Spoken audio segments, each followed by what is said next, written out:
জিকির শুকুর করবেন, এগুলি করবেন, এর জন্য আলাদা কোনো এগুলি বলা হয়নি। যাই হোক, তাবলীগী জামাত ৬ দফার সাথে ইসলামের রোকন সমূহের কত রুকুন না, তারা তো এটা বলে না যে এটা ইসলামের রোকন, এটা দাবি করে না। তারা কয় তাবলীগ জামাতের রোকন। এটার মধ্যে দুইটা তালগোল পাকিয়ে ফেলা ঠিক না। আপনি তাবলীগ পছন্দ করেন, এটা আলাদা ব্যাপার, করেন কি না করেন, কিন্তু খামাখাই একটার মধ্যে প্যাঁচ লাগিয়ে দেওয়া ঠিক না। ইসলামের রোকন তারা বলে নাই যে ইসলামের রোকন, তারা বলে এটা তাবলীগের রোকন। কিসের রোকন?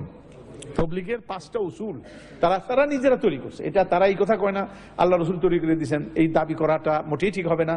তারা নিজেরা তৈরি করে যেমনি তারা বুঝছে সেভাবে তারা চালাচ্ছে। কুল্লু ইয়ামালু আলা শাকিলাতে। তাবলীগ জামাতের মধ্যে অনেক ভালো দিকও আছে, আবার কিছু লোক কিছু এমনও কিছু তারা করেন যেগুলির দলিল বুজুর্গানরা, তারা কয় যে বুজুর্গরা কইছেন, বুজুর্গরা বলছেন। এই বুজুর্গের কথা রেফারেন্স নীতিগতভাবে ইসলামে গ্রহণযোগ্য না। বুজুর্গদের কথা বলতে হবে আল্লাহ বলছেন, কোরআন বলছেন, নবী বলছেন, এরপরে এই কথার সঙ্গে মিল করে যদি হয়ে থাকে কোনো কথা নেই। আর বলেন মৌলানা জাফরি বলছে, কিন্তু ইমাম আবু হানিফা একজন বড় বুজুর্গ না? কি বুজুর্গ না? তো ইমাম আবু হানিফা কি কয় শুনুন, তিনি বলেন লা ইয়াজুজু লিআহাদিন আন ইয়ামালা বিরাই ইল্লা আন ইয়ারিফা মিন আইনা কুনত। মানে কারোর জন্য এটা জায়েজ না আমার কোন রায়ের উপরে আমল করা যতক্ষণ পর্যন্ত সে না বুঝে, হাত্তা ইয়ার, যতক্ষণ পর্যন্ত সে বুঝে না নেয় যে আমি কোত্থেকে বলতেছি, দলিলটা কি, কোন জায়গা থেকে কথা বলতেছি। আমার কথা তো দলিল না, দলিলটা হলো কোরআন সুন্নাহ। সেই জন্য ইমাম আবু হানিফার মতো ব্যক্তি এইভাবে। কাজেই বুজুর্গরা তাবলীগ জামাতের এই কথাগুলি তারা বলেন, এগুলির সঙ্গে আমি একমত হই না। আমি তাবলীগ জামাতে আগে প্রচুর সময় দিতাম, আমি যেতাম, তাদের সঙ্গে থাকতাম, ওই যে বিশ্ব ইজতেমায় যেতাম, ছোটবেলায় মাদ্রাসা কামাই করে তবলীগে চলে যেতাম। ওদের কথা এর জন্য লাঠিও খাইছি অনেক। তবলীগে যাওয়ার জন্য লাঠি না, মাদ্রাসা কামাই করলাম কেন? এই জন্য আমি একদিনে ২০ মাইল ২৪ মাইল রান করেছি সাইকেল দিয়ে। আমার সে মনে আছে, হাত পা তখন একবার হয়ে গেছিল এই তবলীগ জামাতে যাওয়ার জন্য। তো যাই হোক, তো তবলীগের এটা সেটা ইসলামের রোকনের সঙ্গে এটা প্যাঁচ লাগানো ঠিক না, এটা তারা নিজেরা তৈরি করে নিছেন। এটা আমরা এটা বলবো না যে সুন্নত নবী সাল্লাল্লাহু আলাইহি ওয়াসাল্লাম ঠিক করে দিয়েছেন এইভাবে তবলীগ করতে হলে ৫ দফা বানানো, এটাও বলবো না, এটা তাদের বানিয়েছেন। সত্যের মাপকাঠি ও তাকলীদের ব্যাপারে সহি বক্তব্য চাই। কে সত্যের মাপকাঠি, কাকে অন্ধভাবে তাকলীদ করা যাবে, এই কথার ব্যাপারে একজনই ব্যক্তি আছেন, তিনি কে? মুহাম্মদুর রাসূলুল্লাহ, যাকে অন্ধভাবে মানা যাবে। বাগীদেরকে চোখ খুলে মানতে হবে। ইমাম মালিকের বক্তব্য শুনুন, এই ব্যাপারে খুব সুন্দর কথা তিনি বলেছেন, সুবহানাল্লাহ। ইমাম মালিক বলেন, তিনি তখন হাদিস পড়াচ্ছিলেন মসজিদে নববীতে। হাদিস পড়াতে গিয়ে তিনি বললেন যে কুল্লু ইনসানিন ইউখাযু মিনহু ওয়া ইউরাদ্দু আলাইহি ইল্লা সাহিবা হাদাল কবর। আমাদের মধ্যে প্রতিটি মানুষ এরকম, যার থেকে নেওয়া যাবে তারটা প্রত্যাখ্যানও করা যাবে, মানে নেওয়া যাবে দলিলের ভিত্তিতে, প্রত্যাখ্যান করা হবে কিসের ভিত্তিতে? ইল্লা সাহিবা হাদাল কবর, তবে এই কবরওয়ালার ব্যাপারটা আলাদা। এই কবরওয়ালা কি? যদি জানা গেল তিনি বলেছেন, তখন আর দলিল চাওয়ার দরকার নাই। তিনি বলছে ইটসেলফ দলিল, ইটসেলফ কি দলিল, এটাই দলিল।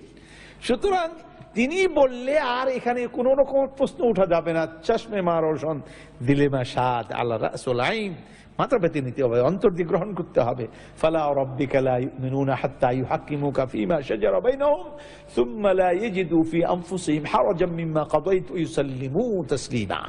অতএব নবী করিম সাল্লাল্লাহু আলাইহি ওয়াসাল্লাম সত্যের মাপকাঠি, এটা নিয়ে খুব বিতর্ক করা হয় আমাদের দেশে। হায় হেরে মৌলবীরা সত্যের মাপকাঠি নিয়ে আসলে বুঝেই না, বোঝার চেষ্টাও করে না, খালি উল্টা দিকে যেতে চায়।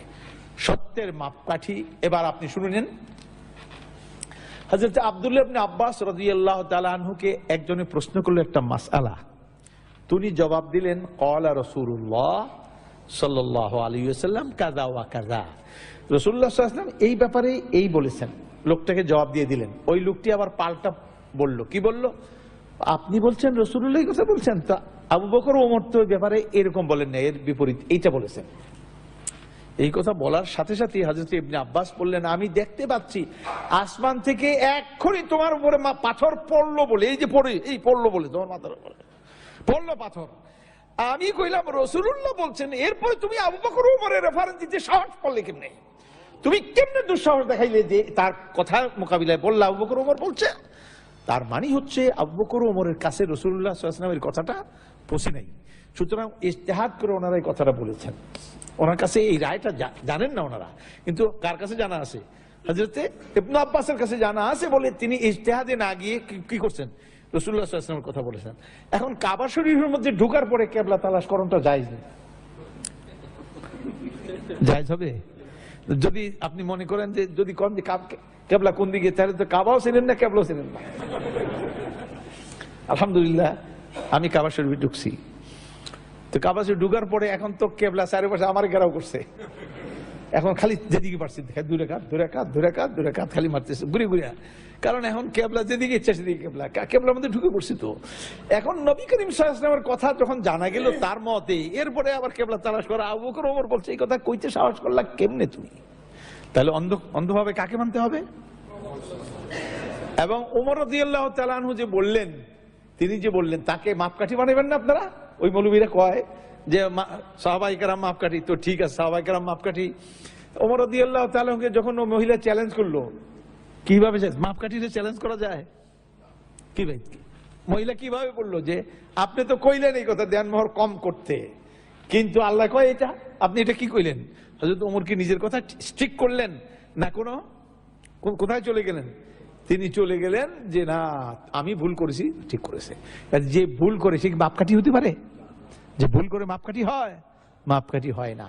তাদের দলিল আছে একটা, তারা একটা দলিল দিয়ে কি কয় শুনুন, এই দলিলটা আলোচনা না করলে আবার আপনারা শুনিয়ে কইবেন যে দলিল তো দিছে।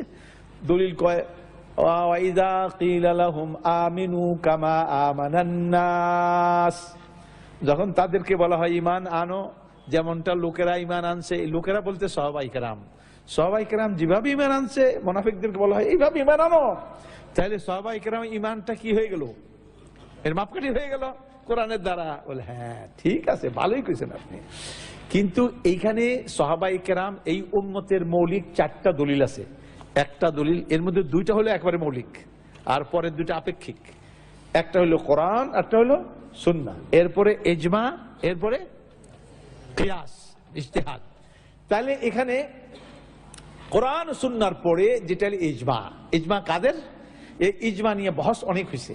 ইজমা যেই বহসটা আমার কাছে গ্রহণযোগ্য হয়েছে সাহাবায়ে কেরামের ইজমা, কারণ পরবর্তী পর্যায়ে আহলে ইলম ফুকাহারা একত্রিত হওয়া কঠিন ব্যাপার, এরা ছড়িয়ে গেছেন সারা পৃথিবীতে ছড়িয়ে গেছেন। সাহাবাদের সময় রাসূল সাল্লাল্লাহু আলাইহি ওয়াসাল্লামকে কেন্দ্র করে সাহাবারা এক জায়গায় ছিলেন, তাদের ইজমাকে ইজমা এই জন্য সাহাবারা তারা যখন ছড়িয়ে গেছিলেন তখন আর ইজমা হওয়ার ব্যাপার নাই, তখন বলা যাবে যে এই ব্যাপারে আমার জানা মতে আলেমদের মধ্যে কোনো দ্বিমত নাই, এটা বলা যাবে, কিন্তু ইজমার কথা বলা যাবে না। এই মতটা আমার কাছে গ্রহণযোগ্য। তো ইজমায়ে সাহাবা, তাহলে এখানে সাহাবাদের ইজতিমাই ব্যাপারটা কি বলা হয়েছে?